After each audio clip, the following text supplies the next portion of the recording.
Trick number one, my dear brothers and sisters, there are 8. Ibn al-Qayyim, in his book Ad-Da' wa Dawa and other books, he mentions a summary of 8 different tricks that the shaitan attacks us with. And these are 8 things that he goes after, 8 goals that he wants in us. Goal number 1. The first thing the shaitan tries to attack you with to get you to do is the ultimate one. It's called Shirk. To make partners with Allah, just like he did to Barsisa. Why?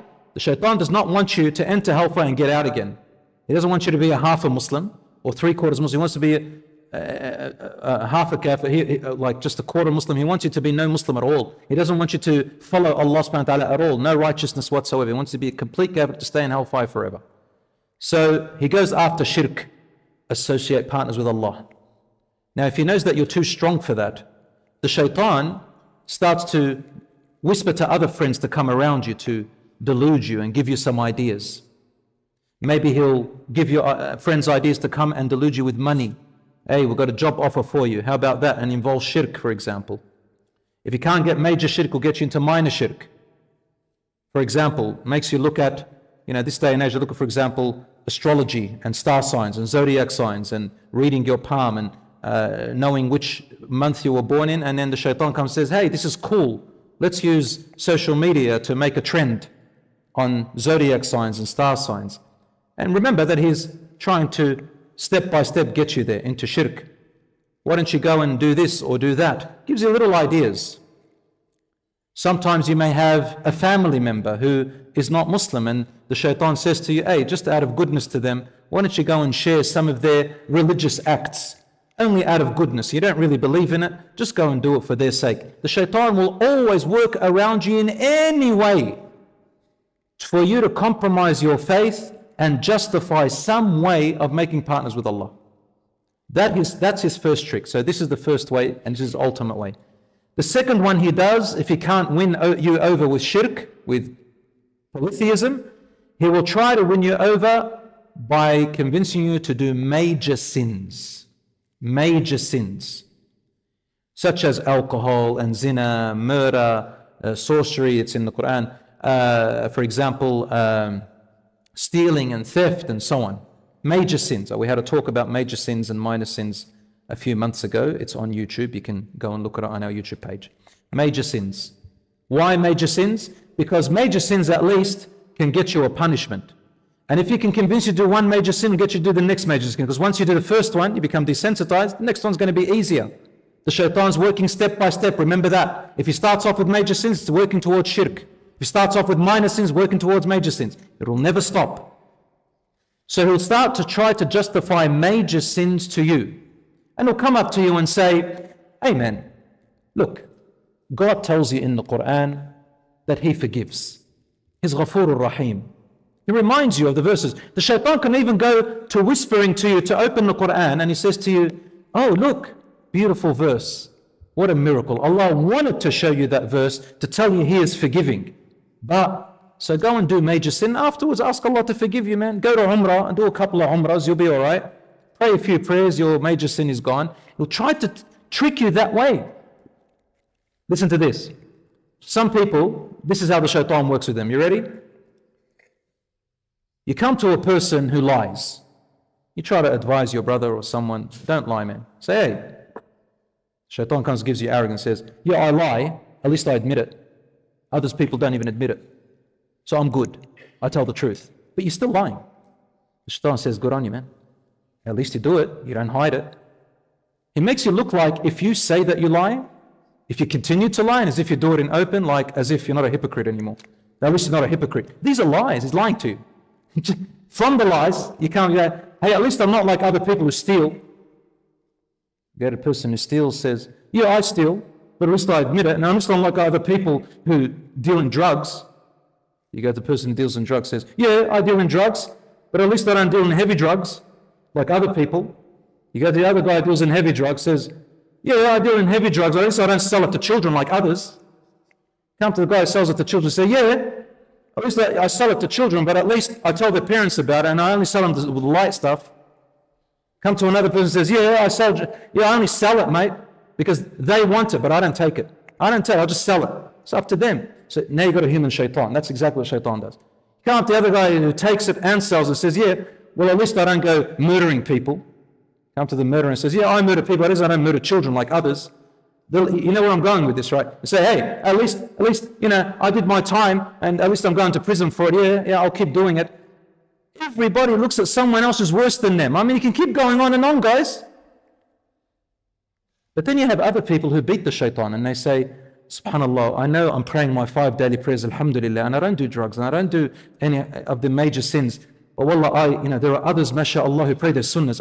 I wish I can do the sunnah. I need to do the sunnah. You go to the guy who does all the sunnahs goes, well, alhamdulillah, I'm doing the sunnah. But there are other people, mashallah, they donate so much. I wish I can do that. And you go to the guy who donates and says, yeah, alhamdulillah, I donate. But man, there are others, mashallah, the amount of help that they give to other people and how they are to their mum and dad and their honesty.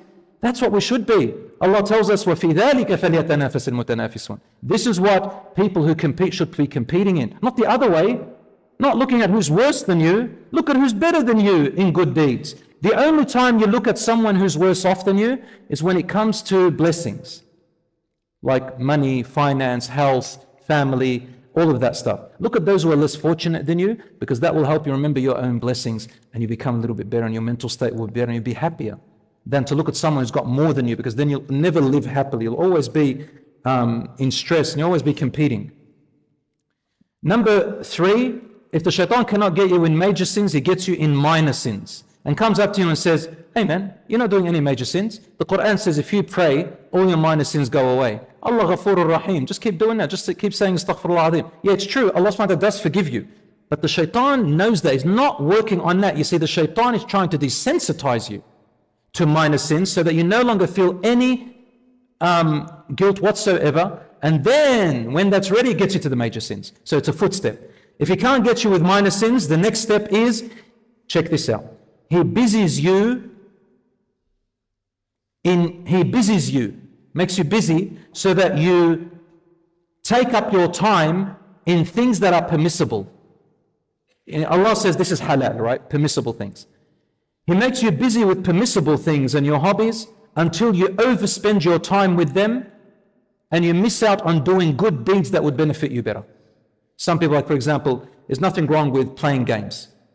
But some people, they get obsessed with their games, they spend their entire nights on them, then they sleep in past Fajr, they spend all their time when they could have done some other good deeds, and it becomes an addiction. Some people, they get into their hobbies or they go into their whatever recreational activities, but they go overboard with it so that their entire time becomes that.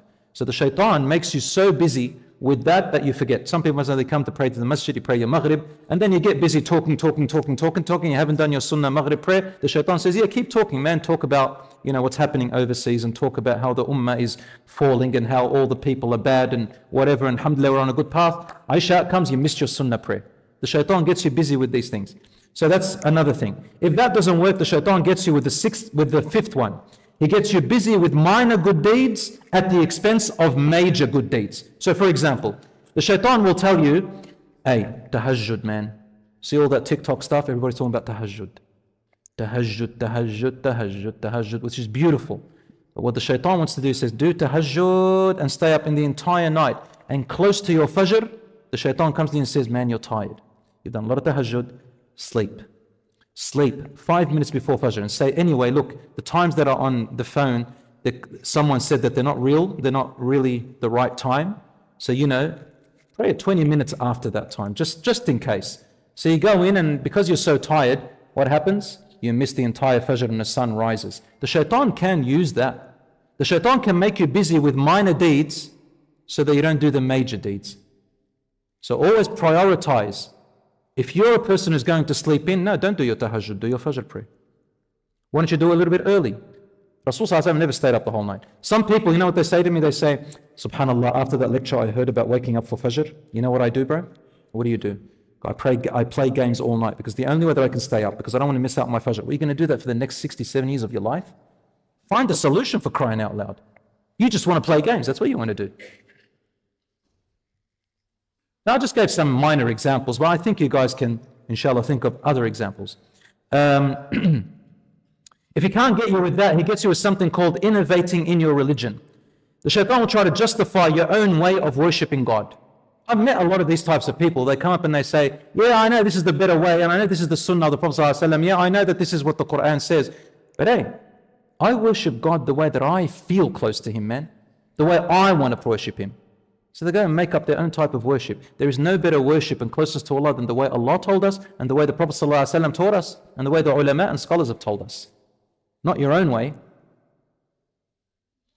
You know, so that's the shaitan. He says to you, yeah, so that you don't have to do what Allah guided you with. Number 7, if he can't get you with all that, he gets you with religious extremism. So you're so religious, he can't get you in any of that stuff, so he comes up to you and goes, look at all those other religious people. Look at them doing haram. That one's doing haram. That one's doing haram. That one's doing haram. Look at this guy on social media. I bet you he's just doing it for views and likes. Yalla, cancel him out. Go and talk bad things about it. Make takfir on this person. Say this person is a mushrik. This person is an innovator. This person is a bid'ah. In the name of commanding good and prohibiting evil. But what he's doing is he's going really out there and busying his or her entire time watching other people and belittling other people and all of that stuff until they grow a hardened heart and start hating everyone around them, man. I've seen a lot of these types of people. Extremism in that. So the shaitan gets you to become extreme and focused on accusing other religious people. And that's what Allah subhanahu wa ta'ala says in the Quran. فَلَا تُزَكُّوا أَنفُسَكُمْ هُوَ أَعْلَمُ بِمَنِ اتَّقَى. Never praise yourselves in piety. It is Allah who knows who's truly more pious. So you've got to be very careful with these things, brothers and sisters. Number 8, if he can't get you with that, the final trick of the shaitan is he turns people against you to make you give up on your practice and work. He'll go and whisper to your cousins, to your friends, to people around you. He'll make you read comments on social media for a good post that you put up or a nice video that you shared that reminds people that will affect you. The shaitan will say, look what they're saying. Look at that person. Look at that person. He'll whisper to people around you to come and put you off your practice. Brothers and sisters, this is one of the big tricks of the shaitan. In order to use people against you so that you can give up and hate the day that you even became religious. This is what the shaitan wants a person to do. And a great imam by the Imam Ahmad, when he was on his deathbed, his son entered and he heard his father while he was unconscious doing this. He's unconscious and he's saying, oh, not yet, not yet, not yet. And the son misunderstood what his father is saying. Imam Ahmad, he said to him, oh father, after he woke up, he says, I heard you saying something that doesn't sound good. You're saying not yet. You don't want to die yet. You don't want to meet Allah yet. That's not a good sign. Why? You don't want to meet Allah? Is it? And then he said, oh no, son, oh no. When I went unconscious, the shaitan came to me in my dreams, my qareen. I'll talk about that. The shaitan came to me and he said to me, لَقَدْ فَلَتَّ مِنِّي يَا أَحْمَدْ. Oh Ahmad, you've escaped me. I tried all my life, but now you've escaped me. You're on your deathbed. And I knew the tricks of the shaitan. He wants me to let my guards down. So I said to him, not yet, not yet. The battle of the shaitan will try right up to the last point that you're breathing. Right up to the last point that you're breathing. So always be aware of his tricks, inshaAllah ta'ala. Now I mentioned qareen. A qareen, brothers and sisters, is a shaitan with whom Allah subhanahu wa ta'ala creates with every human being that is born. This is mentioned in the Quran. That qareen whispers to you and does all those little tricks. That qareen never leaves you alone. And it's in Surah Qaf, for example. Allah says, وَقَالَ قَرِينُهُ رَبَّنَا مَا أَطْغَيْتُهُ وَلَكِنْ كَانَ فِي ضَلَالٍ بَعِيدٍ قال لا تختصموا لدي وقد قدمت إليكم بالوعيد ما يبدل القول لدي وما أنا بظلام للعبيد. Allah says in Surah Qaf, and on the day of judgment his or her own qareen, that shaitan that was stuck to them all their life, will call out and say, oh my Lord, I did not lead him or her astray, but they were just so too far that they listened to me. And so Allah will say, don't sit arguing and debating in front of me today. Each one of you will get what they deserve. My promise and my warnings are said once and they never change. And today they will not change. I will be fair and just. So brothers and sisters, that is the qareen. Finally, the shaitan Some people might say, look at this grown man who is talking about some supernatural being that we can't see. Seriously. Well, I refer to the Quran, and the Quran is the thing, or the book which told us about him. The Bible said it before, the original Bible, the Torah says it before, the scriptures that came all before.